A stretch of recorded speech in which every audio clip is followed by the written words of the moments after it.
আসসালামু আলাইকুম। সবাই কেমন আছেন? আপনাদেরকে দেখাই কবুতর, কি যে ভালো লাগে কবুতরগুলো দেখতে।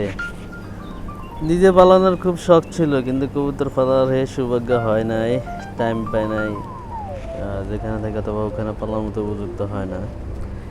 তাই এই জায়গায় এসে প্রতিদিন এখানে এসে বসে থাকি কবুতরগুলোর খাবার আমি নিজেও দিই। অনেকে এসে দেয়, তবে কবুতরগুলা কেউ খায় না, জাস্ট সবাই আনন্দ পায়, খাবার দিয়ে আনন্দ পায়। যার যার মতো করে যার যার বাসায় যায়, বিভিন্ন বিল্ডিং দেখতে পায়, সবাই বাসা বাঁধা থাকে।